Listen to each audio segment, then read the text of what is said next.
بسم الله الرحمن الرحيم إن الحمد لله نحمده ونستعينه ونستغفره ونعوذ بالله من شرور أنفسنا ومن سيئات أعمالنا من يهده الله فلا مضل له ومن يضلل فلا هادي له وأشهد أن لا إله إلا الله وحده لا شريك له وأشهد أن محمدا عبده ورسوله. Veramente que todos os louvores são para Allah. Nós o louvamos, a Ele imploramos o socorro e a Ele pedimos perdão. Pedimos proteção a Allah contra o mal das nossas almas e das nossas más ações. Aquele que Allah guia, ninguém o pode desviar. E aquele que desvia, ninguém o poderá guiar. E testemunho que não existe nenhuma divindade que tenha o direito de ser adorada, exceto Allah, o único, sem parceiros. E testemunho que Muhammad é o servo e o mensageiro de Allah. Continuamos a nossa série de aulas sobre al-fiqh, sobre a jurisprudência islâmica, aulas baseadas num livro da Universidade Islâmica da Al-Madina. Na aula anterior, iniciámos o livro da purificação, Kitab al-Tahara, na qual foi definida a purificação. E na aula de hoje, iremos, inshallah ta'ala, abordar o primeiro capítulo do livro. Isto é, o primeiro bab do Kitab. O primeiro capítulo do livro. O primeiro capítulo do livro da purificação. Kitab al-Tahara. E isto porque o livro da purificação se divide em capítulos. Então temos Kitab al-Tahara, o livro da purificação, e no interior desse livro temos capítulos. Então, o capítulo que vamos abordar hoje, bi'idhnillahi ta'ala, é o capítulo do veredito das águas. Bab Ahkam al-Miyah. Isto é, o capítulo relativo aos vereditos dos diferentes tipos de água. Então, o autor diz: Babu Ahkam al-Miyah.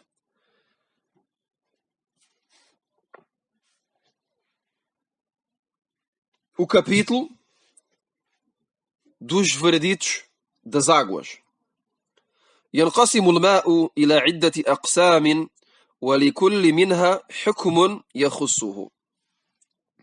A água se divide em vários tipos. E cada um desses tipos tem o seu próprio veredito. Tem o seu próprio julgamento. E podemos dizer imediatamente que estes tipos de água são três. O autor disse vários tipos, mas para que seja claro desde o início, são três tipos de água. Isto é, a água se divide em três tipos. أولاً الماء الطهور. الماء الطهور. O primeiro tipo de água é a água purificante. الماء الطهور. A água purificante. E estes termos é muito importante de os conhecer e de saber fazer a diferença entre eles. Então, o primeiro tipo de água é al-ma'u tahur, a água que é purificante. Purificante. وهو الماء الباقي على خلقته حقيقة أو حكما. Que é a água que está no seu estado natural. A água purificante é a água que está no seu estado natural.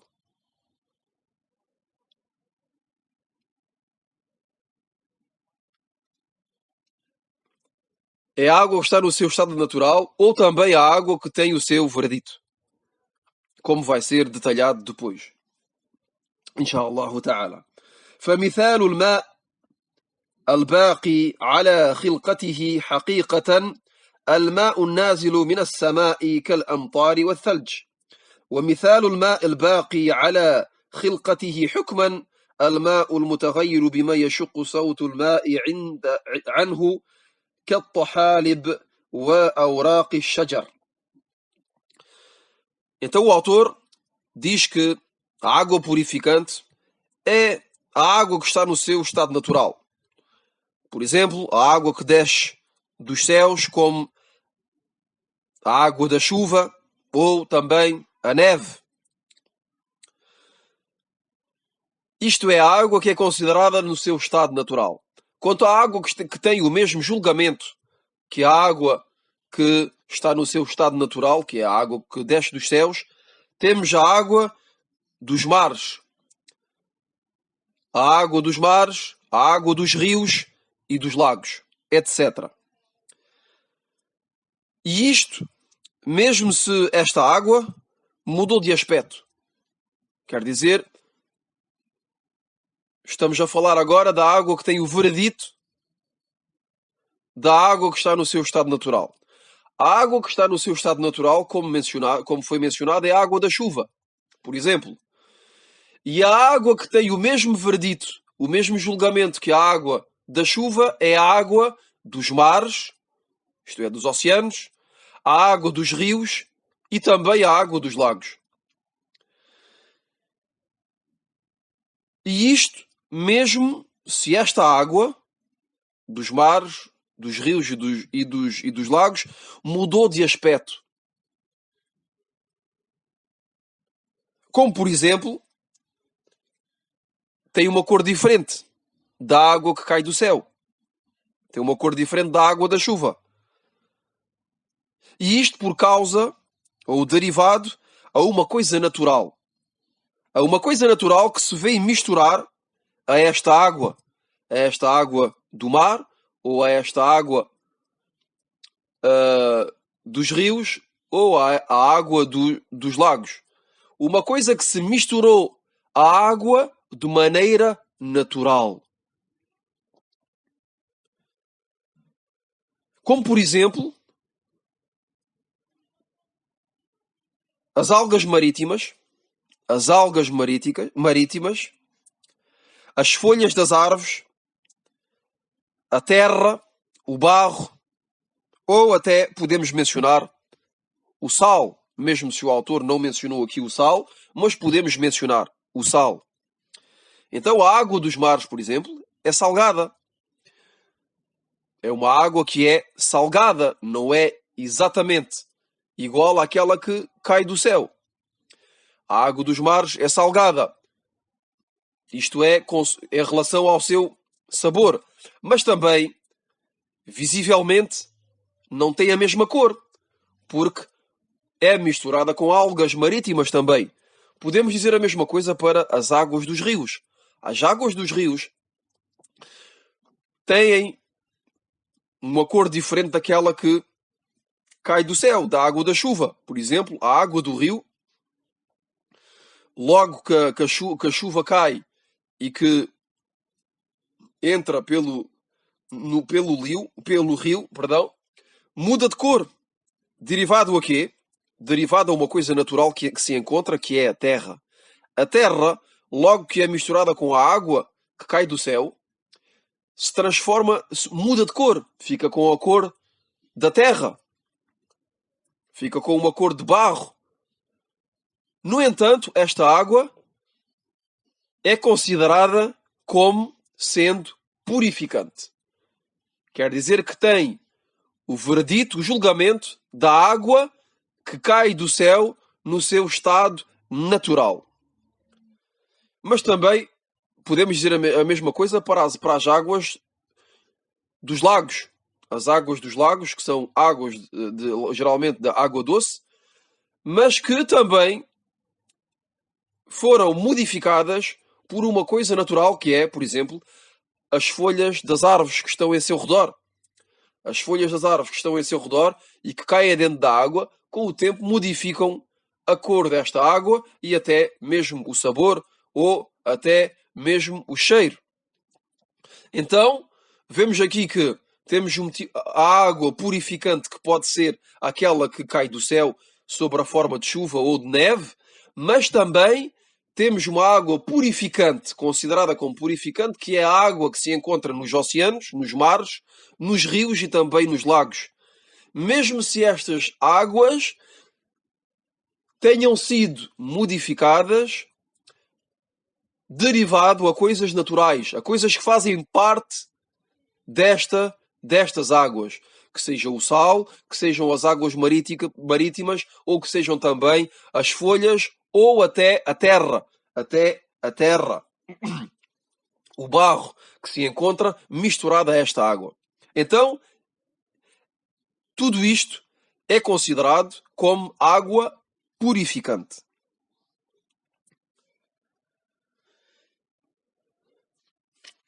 E, como sabemos todos, são coisas que são inseparáveis desta água. Por exemplo, o sal e as algas marítimas são inseparáveis da água do mar. Também no caso dos rios. No caso dos rios, a terra, o barro, as algas, as folhas, e também no caso de as águas dos lagos, têm naturalmente coisas que são inseparáveis dela, que são as algas marítimas, que são as folhas, as algas, a terra, etc. Isto são coisas que são naturais à água e que são inseparáveis dela, que impossíveis a tirar da água. São coisas que encontramos na natureza.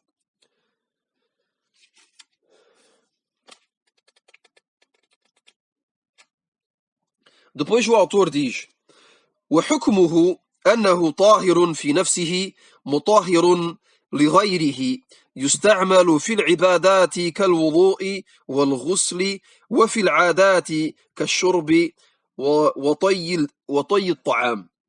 قال الله تبارك وتعالى: وأنزلنا من السماء ماء طهورا.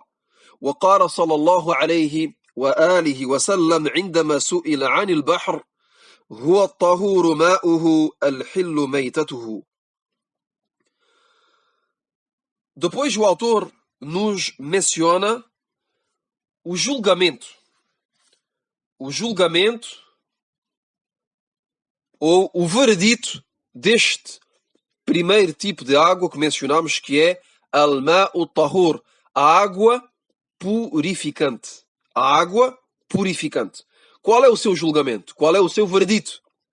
O autor diz que esta água é pura em si mesmo. Esta água é pura em si mesmo e purificante para nós.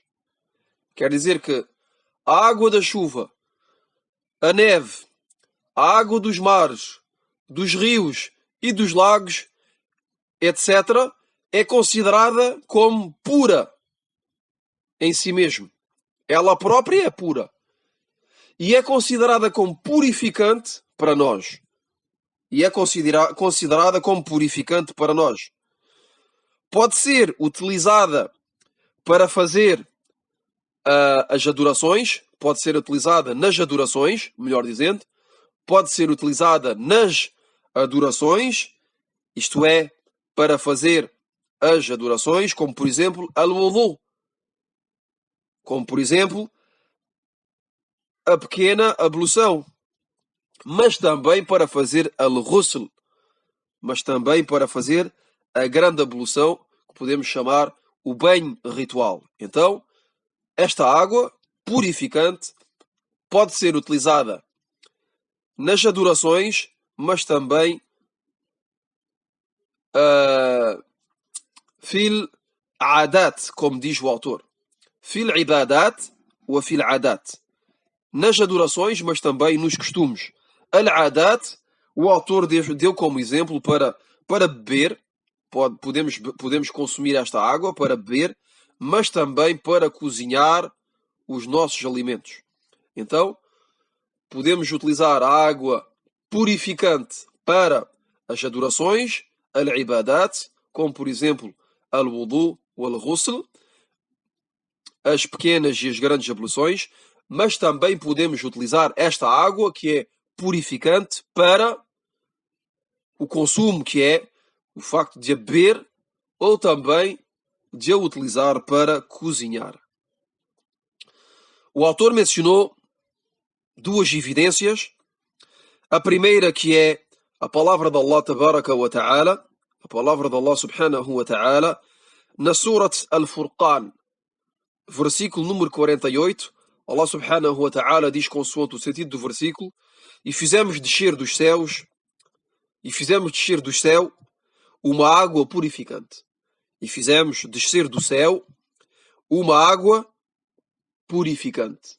Uma água purificante. Então, aqui temos uma prova, uma evidência clara que a água da chuva é purificante.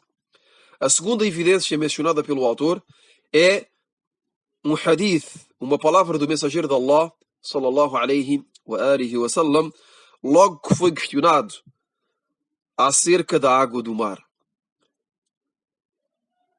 O mensageiro de Allah, sallallahu alayhi wa sallam, foi questionado sobre a água do mar. Então respondeu: a sua água, isto é, a água do mar, é purificante. É purificante. E a sua carniça, permitida. Então, aquilo que nos diz respeito aqui neste hadith, nesta narração, é que a sua água é purificante. Então é claro também para nós, neste hadith, que a água do mar é purificante. Então, no versículo temos a água da chuva, aquela que cai do céu, que é considerada como purificante, tahur, e também temos a água do mar, considerada como purificante neste hadith. Este hadith foi relatado por Abu Daud, An-Nasa'i, At-Tirmidhi e Ibn Majah e foi autenticado por Al-Albani. Isto é em relação ao primeiro tipo de água. Quanto ao segundo tipo de água mencionada pelo autor, يقول: ثانيا الماء الطاهر وهو الماء الذي خالطه شيء طاهر مثل الصابون واللبن والدقيق وغيرها فغير أوصافه كلها أو بعضها. Então, o segundo tipo de água, o autor diz que é a água pura. Tahir, al-ma' al-tahir, a água pura. E aqui é importante fazer a diferença entre estes dois termos. O primeiro é tahur e o segundo é tahir. O primeiro é purificante e o segundo é pura. Então temos uma água que é purificante, da qual falámos anteriormente, e agora vamos falar de uma água que é pura. É uma água que é pura e não purificante. É unicamente pura. Tahir. Então, o autor diz que a água pura é a água que foi misturada a uma substância pura. A água pura é uma água que foi misturada a uma substância pura, ou à qual foi adicionado algo de puro, como por exemplo sabão, leite, farinha, chá, etc. E que estas substâncias, ou esta substância pura que foi adicionada à água, alterou o seu aspecto inicial. Quer dizer, temos, por exemplo, uma água que é natural. Uma água que está sobre o seu estado natural, que seja a água da chuva, por exemplo, ou a água do mar. Esta água, este recipiente de água, por exemplo, veio a ser alterado, Quer dizer que vamos adicionar a esta água algo de puro.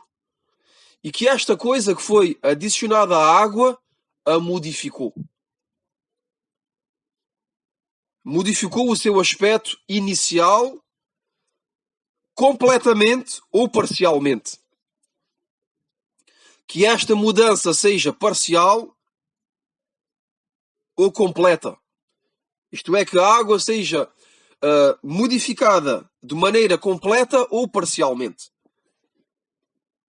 Que esta substância pura que se veio adicionar à água a modificou completamente ou que a modificou parcialmente.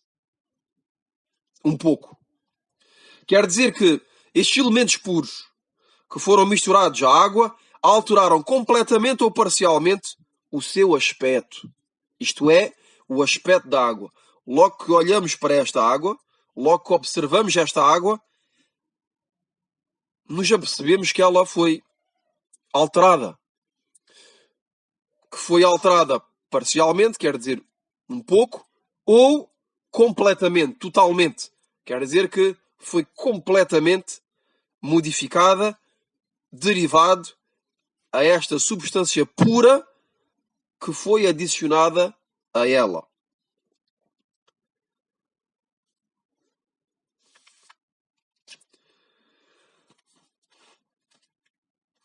Depois o autor diz: وحكمه أنه طاهر عفوا أنه طهور ما دام حافظا لإطلاق اسم الماء عليه، فإن خرج عن إطلاقه بحيث لا يتناوله اسم الماء المطلق كان طاهرا في نفسه غير مطهر لغيره. O autor diz qual é o julgamento, qual é o veredito deste segundo tipo de água, que é al-ma at-tahir, a água pura. O autor diz que o seu julgamento, o seu veredito, é que continua a ser purificante enquanto é chamada água. E isto é importante compreender. Enquanto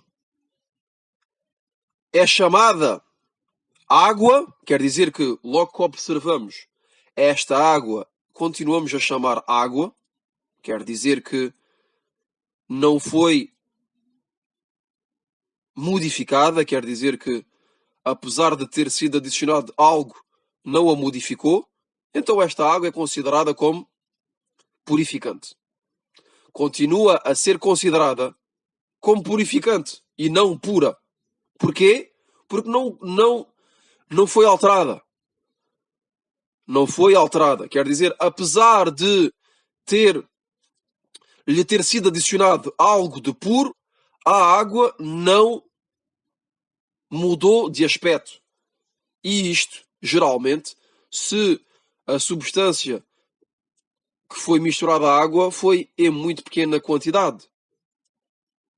Quer dizer que se foi em pequena quantidade, é normal que a água não perca o seu aspecto natural e continue a ser chamada água purificante. Então, neste caso, uma quantidade de água à qual foi adicionada uma substância, um elemento puro e que não modificou o seu aspecto, então esta água continua a ser purificante, continua a ter exatamente o mesmo veredito, o mesmo julgamento que o primeiro tipo de água que mencionámos anteriormente. Mas aqui é importante de ouvir o seguinte, aquilo que o autor mencionou depois.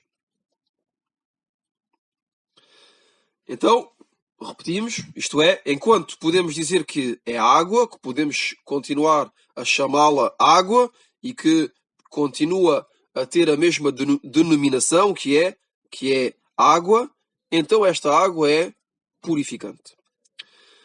Mas, o autor diz, mas se por acaso perde a denominação de água, mas se por acaso perde a denominação de água, quer dizer que já não se chama água, já não tem o aspecto de água, então neste caso é pura em si mesma, mas não purificante para nós. Isto é, a água que está sobre o seu estado natural, que é considerada como purificante, se lhe for adicionado, se for misturada com um elemento, com uma substância pura, e que esta água é alterada, quer dizer que já não é considerada como água, já não tem o aspecto de água, então, neste momento, neste caso, chamamos este tipo de água água pura, mas não purificante. Água pura, mas não purificante. Quer dizer que ela é pura em si mesmo, mas não é purificante para nós.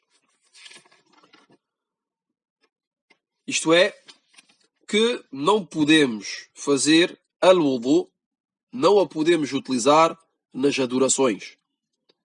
La yusta'mal fil ibadat. Não podemos utilizar este tipo de água, que é a água pura, nas adorações.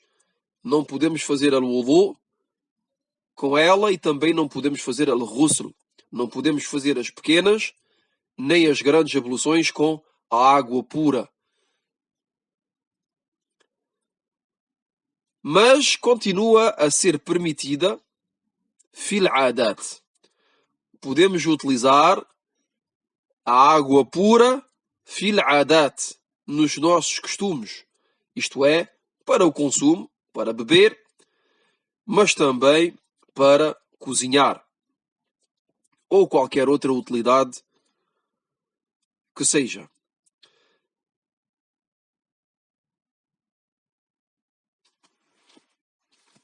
E podemos dar um breve exemplo, antes de passar ao terceiro tipo de água. Podemos dar o exemplo de, por exemplo, temos uma quantidade de água purificante, como mencionámos no início, por exemplo, água da chuva, à qual vamos adicionar uma ligeira quantidade de chá, por exemplo. Uma pequena quantidade de chá. E que esta pequena quantidade de chá que foi adicionada a esta água que estava sobre o seu estado natural, não modificou o aspecto desta água. Quer dizer que ficou como era. Quer dizer que não foi modificada.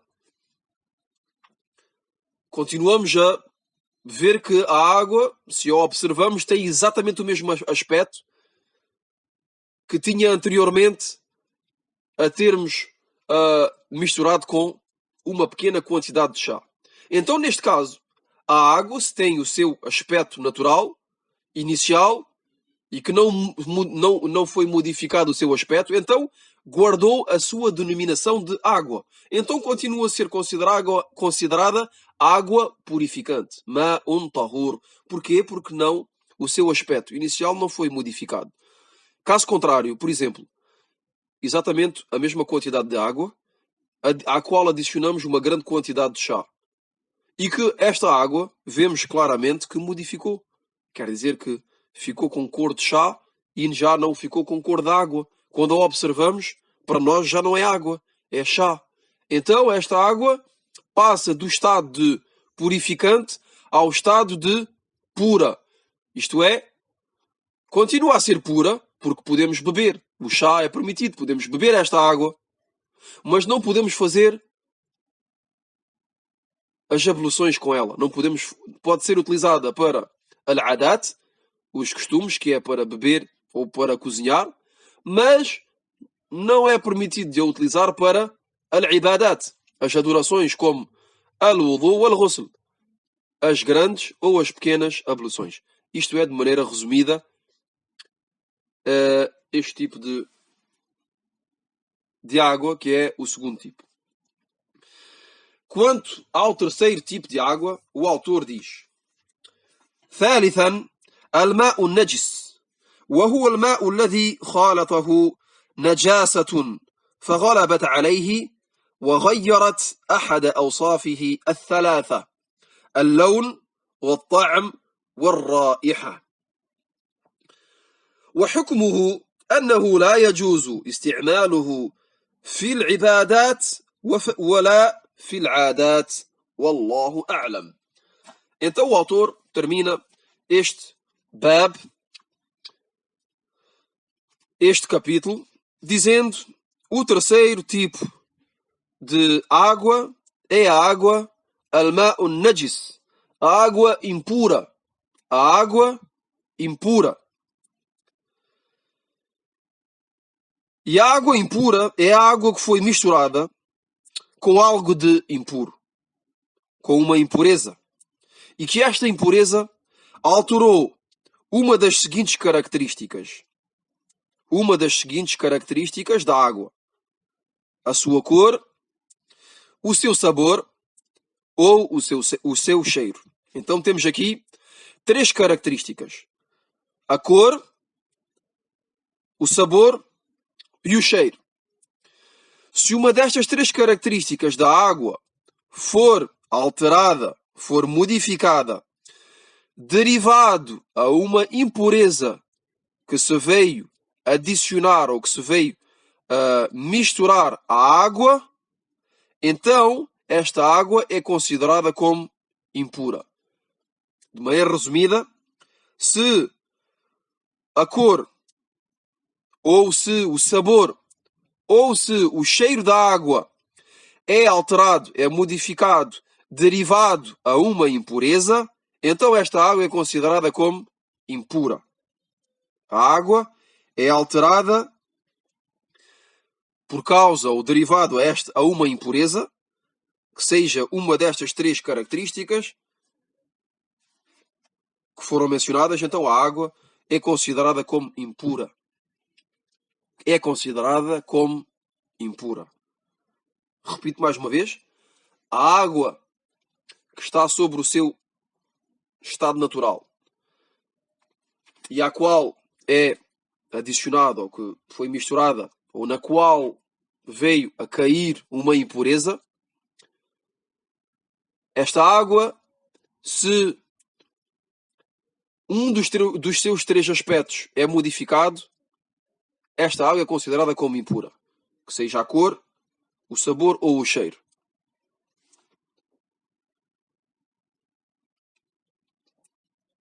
E por aviso,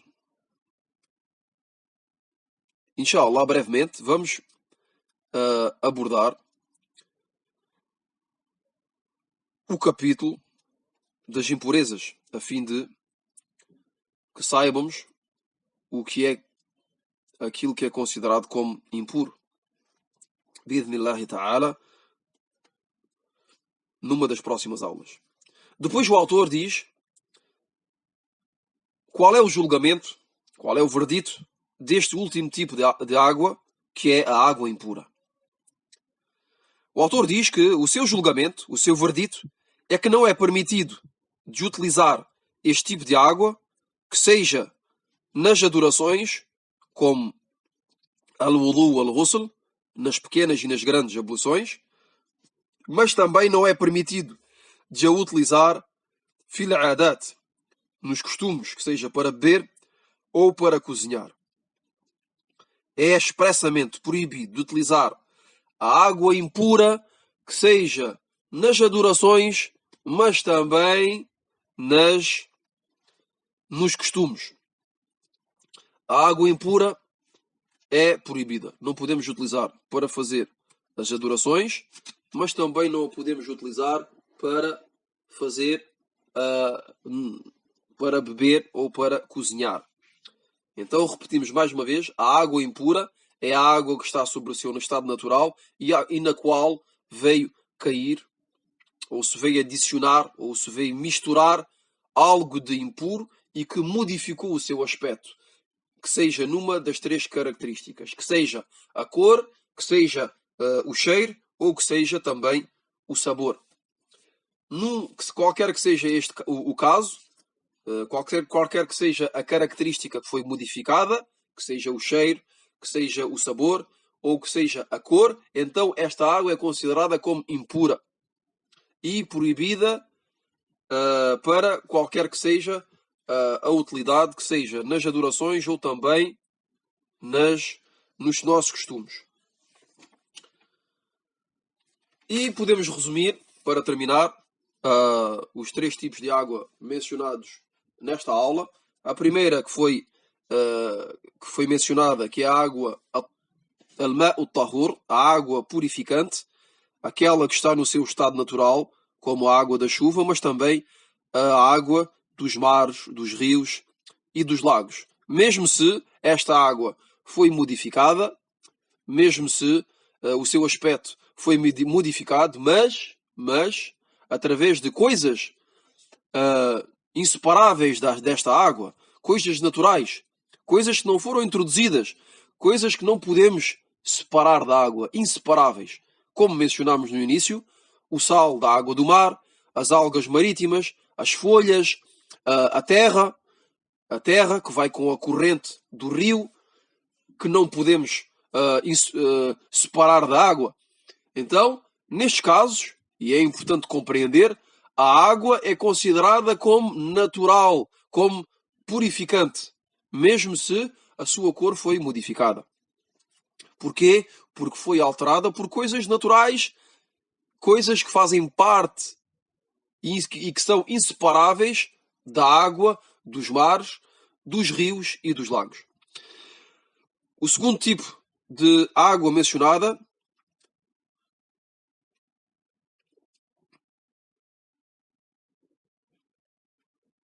é a água pura. Al-ma' al-tahir. A água pura, mas não purificante. A água pura, mas não purificante. E que é a água o seu aspecto foi alterado, derivado a um elemento, a uma substância pura, ao ponto que ela perde a denominação de água. Quer dizer que já não se chama água.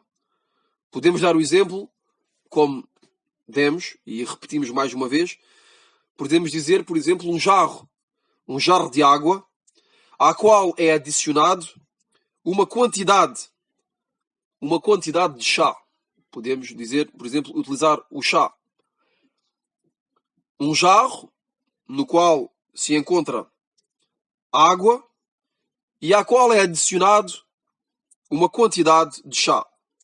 Depois desta mistura, a água perde a sua denominação de água e chama-se chá. Chama-se chá. Já não se chama água. Chama-se chá. Depois de ter sido misturada com o chá, então perde a denominação de água e começa-se a chamar chá. Já não se chama água. Então, neste caso, continua a ser pura, pode-se beber, mas não purificante. Isto é, podemos consumir este chá, já não é considerado água, podemos consumir este chá, mas não podemos fazer as pequenas nem as grandes abluções com este tipo de água, que já não se chama água, aliás, já não se chama água, chama-se chá. Isto é, não podemos fazer as pequenas nem as grandes abluções com chá. Quanto ao terceiro tipo, que é a água impura, é a água que sofreu uma alteração do seu cheiro, da sua cor ou do seu sabor, do seu paladar, derivado a uma impureza, derivado a uma coisa que é impura, a uma substância, a um elemento impuro. E que, como por exemplo, podemos dar, e é importante acrescentar que esta alteração é visível, quer dizer que o seu cheiro, ou a sua cor, ou o seu sabor foi alterado, derivado a esta impureza. Podemos dar como exemplo também uma jarra de água, na qual caiu na qual cai uma quantidade de urina. Como todos sabem, a urina é impura.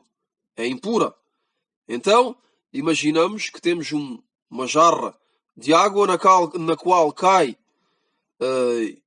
uma quantidade de urina que vem alterar a cor da água, ou que altera o seu cheiro, ou o seu sabor. Ou até pode alterar as 3 características. Pode alterar ao mesmo tempo a cor, o cheiro e o sabor. Mas a partir do momento em que uma dessas 3 características é alterada, então esta água é considerada como impura. Então, é considerada uma água impura, pois cheira a urina, ou tem a cor da urina, ou o sabor da urina. Então, neste caso, esta água é impura e é proibido de a utilizar, que seja nas adorações, mas também nos costumes.